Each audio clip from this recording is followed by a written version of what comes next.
So, yo, what's up mga cottage? Magandang hapon po muli sa ating lahat. Yan, magpaparto lang po ako ngayong araw mga cottage sa dito. Pinapasilo ko sa inyo mga cottage yung mga nangyayari dito banda. So, yan po yung kanilang nagawa mga cottage. Yan, so, hindi po tayo nagkakamali talaga mga cottage. Hindi po tayo nagkamali sa ating hinala dati. So, yung sinabi ko, paggawaan ng girder. So, hindi pala. Kasi yun nga po, yung paggawa dito ng tulay, itong Davao River Bridge ay ILM din mga cottage. Yan, ganun pa din yung katulad din ng paggawa doon sa may Talomo Olas. Yan, so extra dose bridge mga cottage. Combine po ng box girder at cable stayed. Yan mga cottage. Kasi naka-cable kasi yung mga cottage. Itong ginagawang ang tawag nun, itong ginagawang tulay, itong Davao River Bridge. So, yan. So, kasi doon sa may box girder lang po yun. Doon sa may Talomolas Bridge. So, dito naman, box girder tapos with cable stayed mga cottage. So, yun. At yung cottage, dito na po ninyo yung kanilang ginawa. So pupuntahan po natin yan. Ito pasilip sa inyo. Let's go. So yun mga cottage, dito banda grabe at napakarami talaga ng mga itinambak na lupa. Yun At yung mga kagamitan dito mga cottage. Yan, dito sa loob.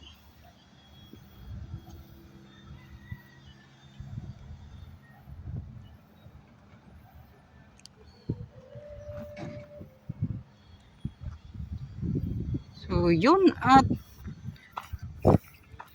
babalik tayo mga cottage dito banda. So titingnan muli natin yung doon po sa dulo.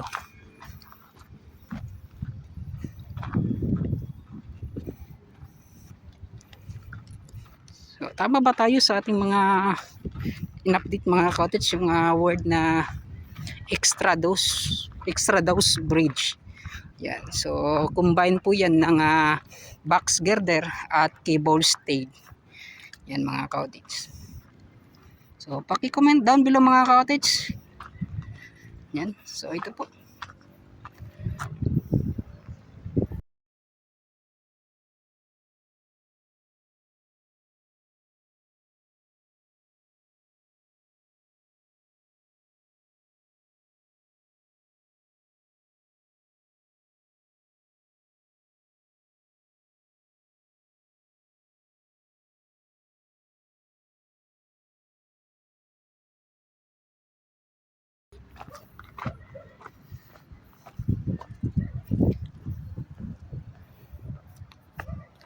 So muli ay atin na namang lalakarin doon po sa dulo na yon. So titingnan naman natin mga cottage, sobrang sama ng panahon doon banda. So ito mga cottage, kapag ito po ay humabagat sa habagat na po na kuan, so babaliktad po yung hangin, sigurado po mga cottage, basang-basa na naman po tayo niyan. Ngayon pa kasi ay amihan, so dito po galing yung hangin. Kita na po ninyo mga cottage yung mga bakal na napakalaki dito.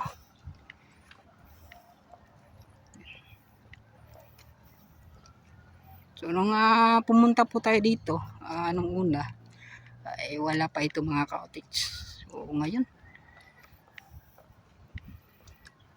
di natin alam, parang tarima siya mga cottage, tarimang bakal yan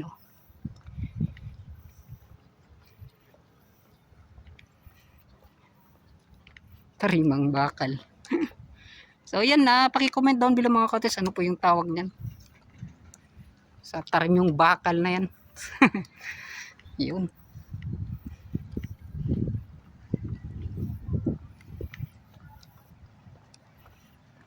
Yan nagiging Christmas decor na po siya mga cottage.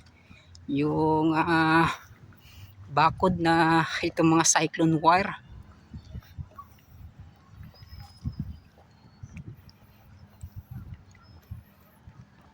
Oh, ito.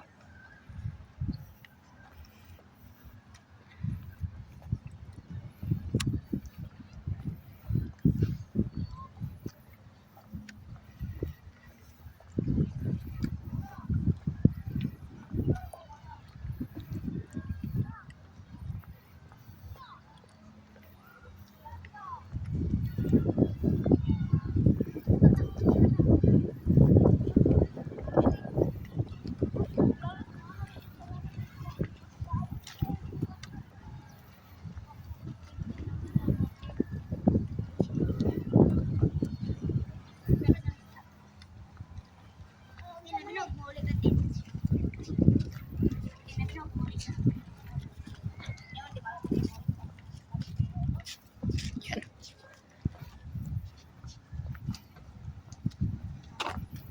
So ito mga cottage at pinasilip ko sa inyo. Yan.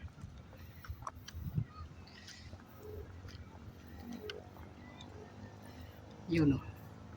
So gaya ng sinabi ko mga cottage, dalawa lang kasi yung parang nakuha ko kanina sa unang pag-upload ko dito mga cottage. Yung sabi ko dati na ito po ay paggawan nila ng girder. Yan. So ito po ay kanilang parang rest house pala talaga mga cottage. Yan. Yun.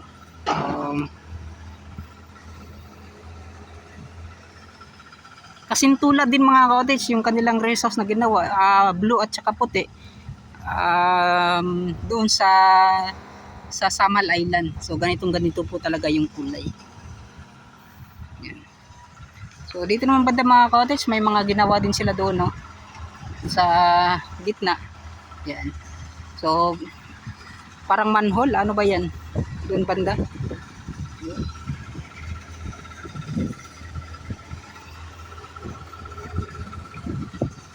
So doon banda sa loob mga cottage, hindi po natin nalapitan ng maayos. Yun nga po, baka sisitahin tayo. Yan, kinunan natin ng video doon sa loob.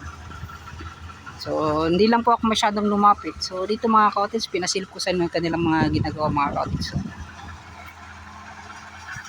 at dito rin sa itong kanilang ay tinambakan mga cottage. Yan, so di hanggang dito lang pala mga cottage din.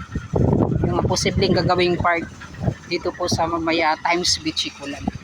Doon po sa Maya Rotonda na. So napakalayo din mga cottage. So siguro nasa mga 250 to 300 mga cottage. So yung what's up mga cottage, at yan, malapit na po tayo doon sa dulo. So may naririnig po tayo dito banda mga cottage.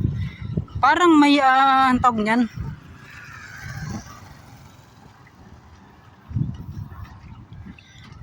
hindi ako sure, parang nagdi-drilling sila doon banda. Yan, no. Napakaingay kasi mga cottage, dito pa lang ay maririnig mo na po yung ingay po dyan banda mga cottage. So atin na po yung lalapitan. So sana makatsim po tayo.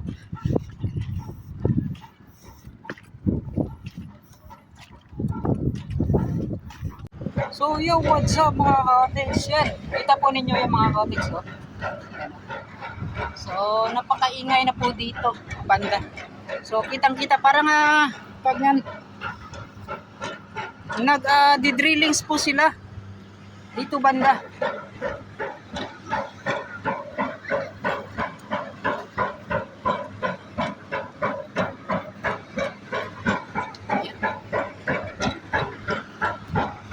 Yan, oh.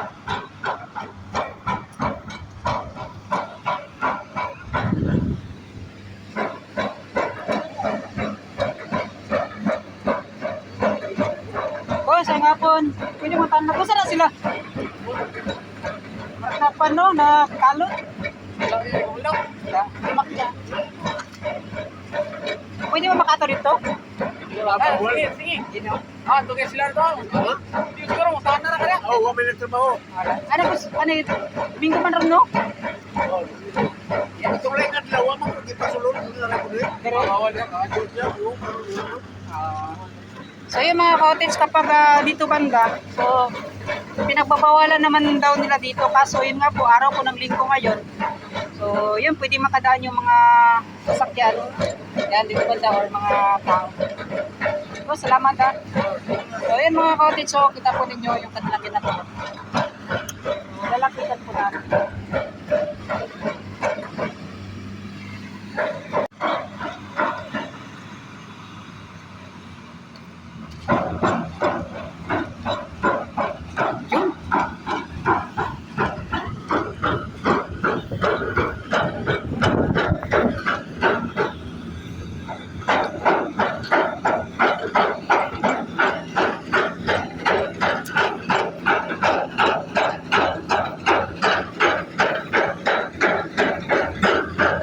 So, yan nga po mga cottage.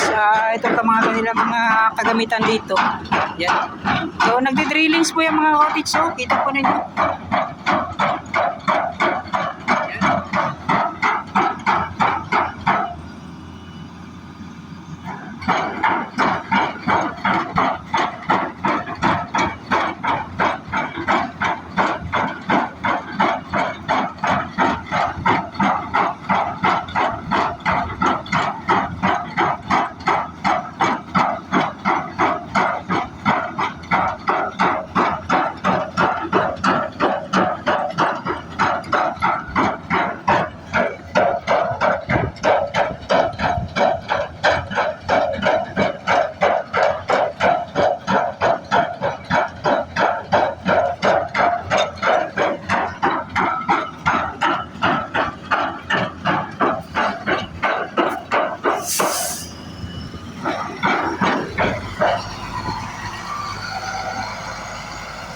So yun mga cottage, at may pumasok na truck.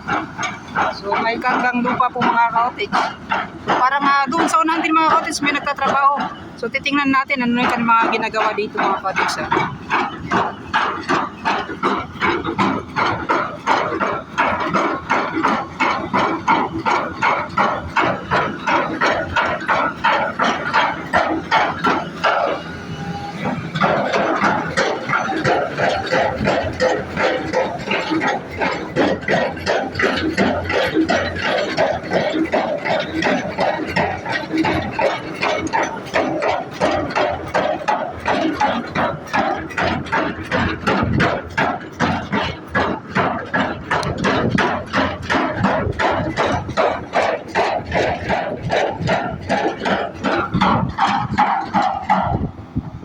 So yun mga cottage, parang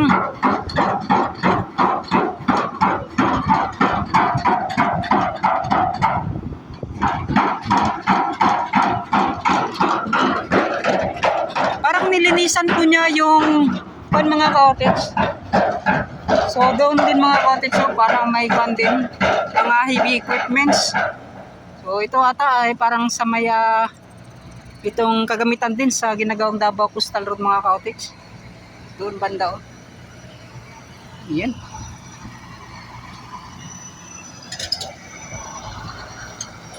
Yung drillings pala mga cottage, parang nilinisan na ata niya or tinanggal po yung mga lupa na nakapundo doon sa loob.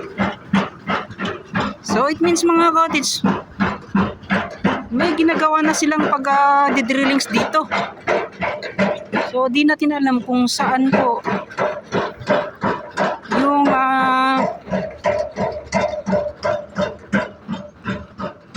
dinidrillings nila mga cottage ha. So kita na po ninyo mga cottage, dati napakarami po ng mga yan dito banda. Yung mga kumbaga sagbot ba, may ani mga cottage, so, mga damo-damo. Yan. So ngayon po ay pinagtatanggal po nila mga cottage.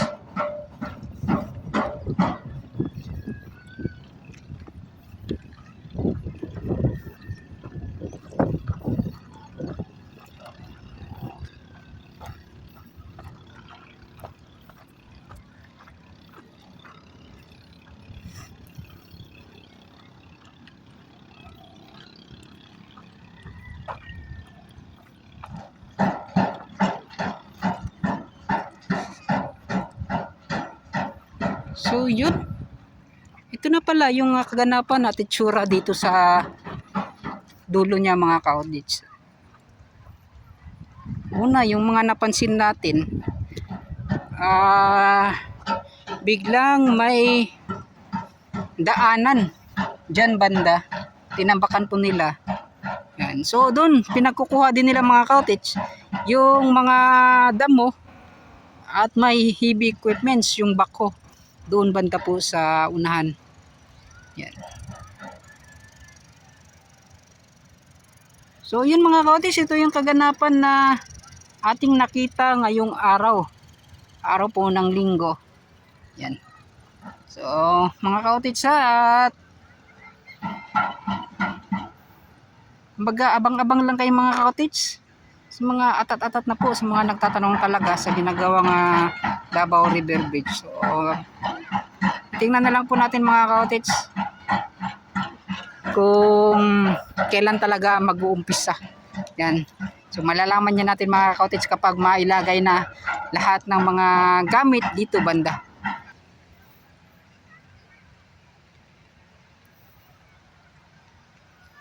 You know.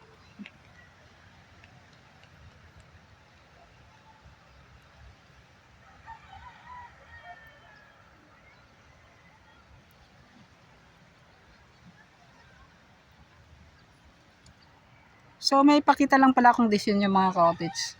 Yan. So tingnan po ninyo yung disenyo po ng paggawa po ng tulay.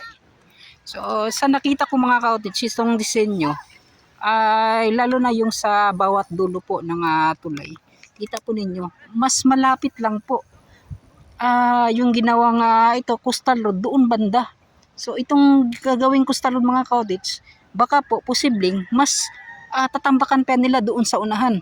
Kasi nga po, tingnan po ninyo sa disenyo kung ano po yung meron, di ba? Itong dito banda sa dulo, ito po ngayon aktual na nakita natin, malayo po doon sa dulo. Yan mga cottage Ngunit doon sa design na nakita natin, malapit po itong dulo na to, doon banda sa parang sa dulo po ng Davao River. So yun po mga cottage baka posibleng dito banda. So di natin alam kung tatambakan pa ba hanggang doon sa unahan or ito dito na lang po yung dulo niya. Tapos lalagyan na po yan ng bawat kolom. Yan, bawat pier niya mga cottage hanggang doon po sa may bukan. Yan.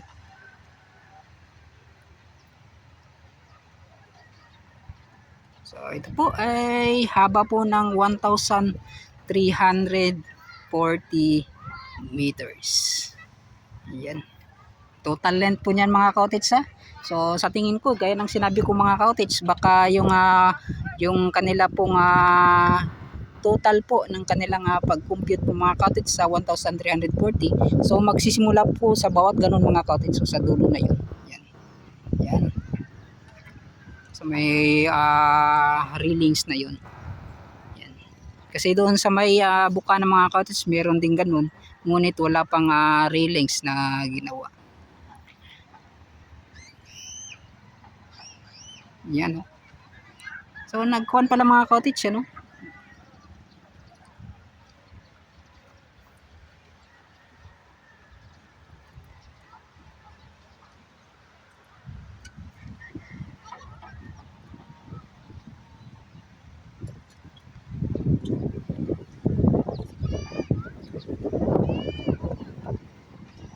So yun, ito muna yung update natin mga cottage sa araw po na to, araw ng linggo, January 14, 2024. At maraming salamat sa mga lagi nakasubaybay sa ating pag-update yan sa Davao Project. Yan mga cottage. So maraming salamat din sa mga solid supporters natin dyan, solid viewers, walang sawang sumusuporta.